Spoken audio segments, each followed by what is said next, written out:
In St. Louis last night, the second of three presidential debates with President Bush and Senator John Kerry took place at Washington University. In a town hall format, audience members asked the candidates questions. It's moderated by Charles Gibson of ABC. It's about an hour and a half.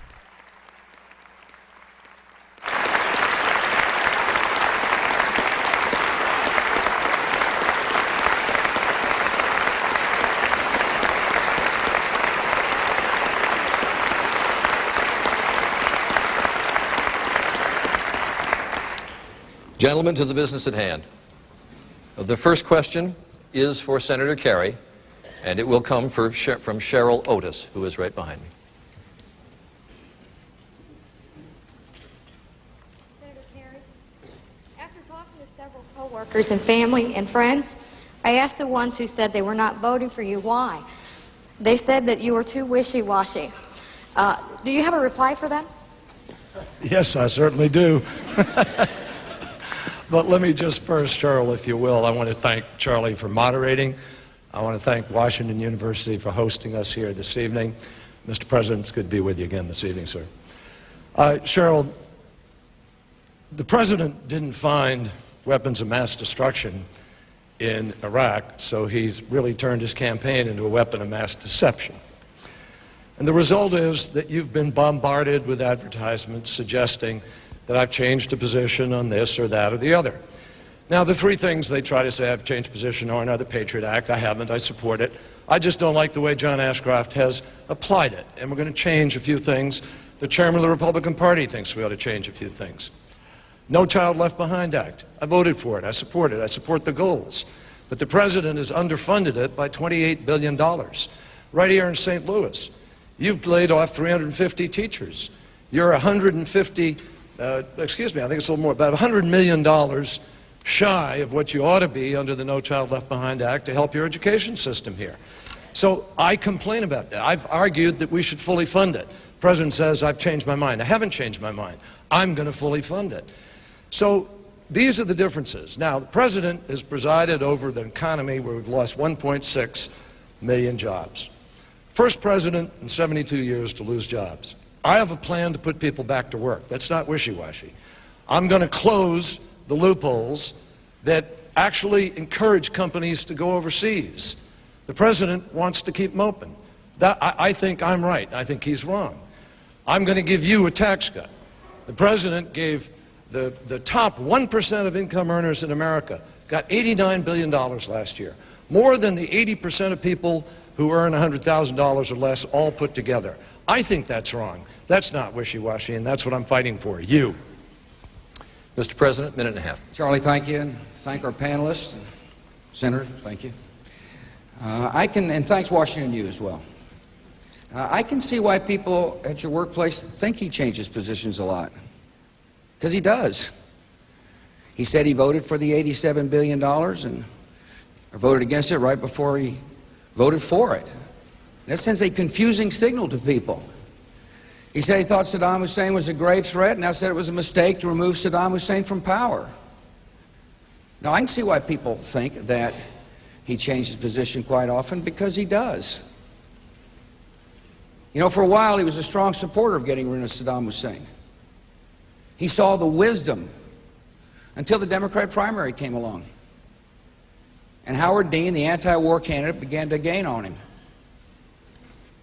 And he changed positions. I don't see how you can lead this country in a time of war, in a time of uncertainty, if you change your mind because of politics. He just brought up the tax cut.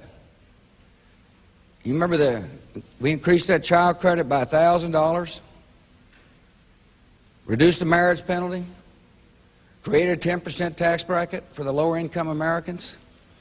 That's right at the middle class. He voted against it, and yet he tells you he's for a middle-class tax cut.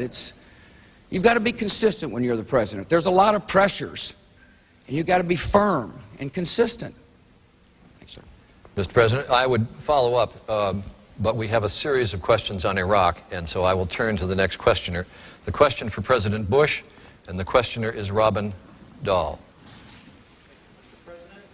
Can you get a microphone, Robin? I'm sorry. Mr. President, Yesterday, in a statement, you admitted that Iraq did not have weapons of mass destruction, but justified the invasion by stating, I quote, "He retained the knowledge, the materials, the means, and the intent to produce weapons of mass destruction, and could have passed this knowledge to our terrorist enemies." Do you sincerely believe this to be a reasonable justification for invasion when this statement applies to so many other countries, including North Korea? Each situation is different, Robin. And obviously, we hope that diplomacy works before you ever use force. The hardest decision a president makes is ever to use force. After 9/11, we had to look at the world differently. After 9/11, we had to recognize that when we saw a threat, we must take it seriously before it comes to hurt us. In the old days, we'd see a threat, and we could deal with it if we felt like it or not. But 9/11 changed it all. I vowed to our countrymen that I would do everything I could to protect the American people. That's why we're bringing al-Qaeda to justice. 75% of them have been brought to justice. That's why I said to Afghanistan, if you harbor a terrorist, you're just as guilty as a terrorist. And the Taliban is no longer in power, and al-Qaeda no longer has a place to plan. And I saw a unique threat in Saddam Hussein, as did my opponent, because we thought he had weapons of mass destruction. And the unique threat was that he could give weapons of mass destruction to an organization like al-Qaeda, and the harm they inflicted on us with airplanes would be multiplied greatly by weapons of mass destruction. And that was a serious, serious threat.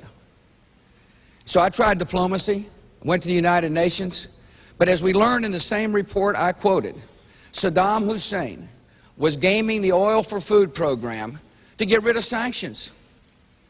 He was trying to get rid of sanctions for a reason. He wanted to restart his weapons programs.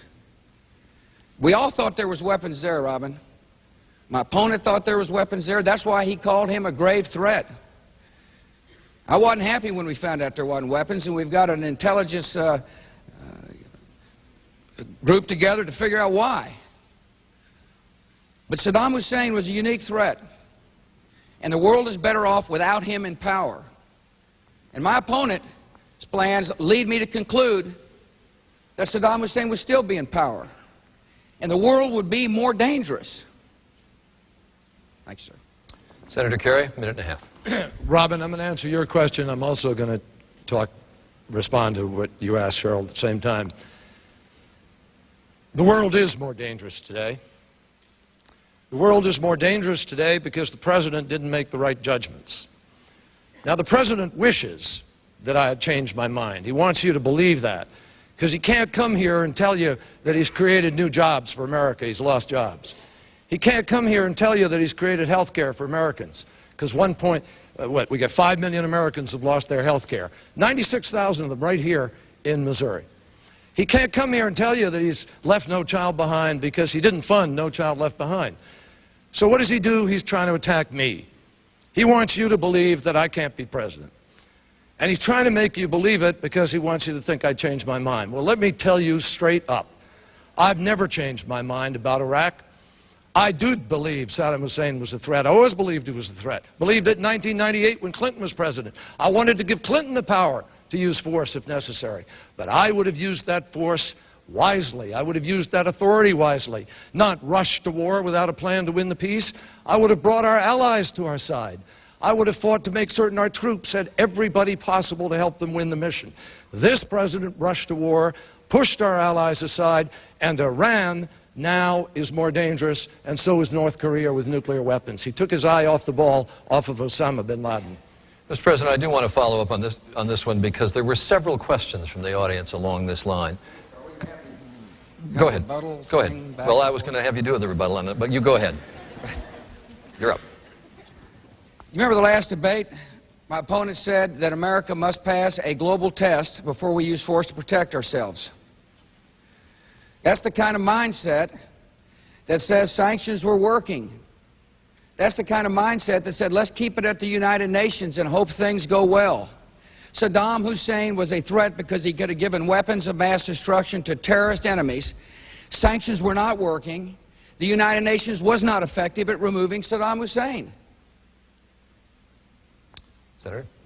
Go goal of the sanctions was not to remove Saddam Hussein, it was to remove the weapons of mass destruction. And Mr. President, just yesterday, the Dulfer report told you and the whole world they worked. He didn't have weapons of mass destruction, Mr. President. That was the objective. And if we'd used smart diplomacy, we could have saved $200 billion and an invasion of Iraq, and right now Osama bin Laden might be in jail or dead. That's the war against terror. We're going to have another question now on the subject of Iraq, and I'm going to turn to Anthony Baldy with a question for Senator Kerry. Mr. Baldy?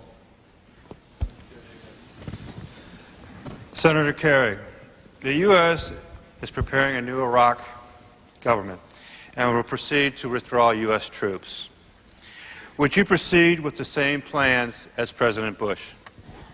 Anthony, I would not. I have laid out a different plan because the President's plan is not working. You see that every night on television.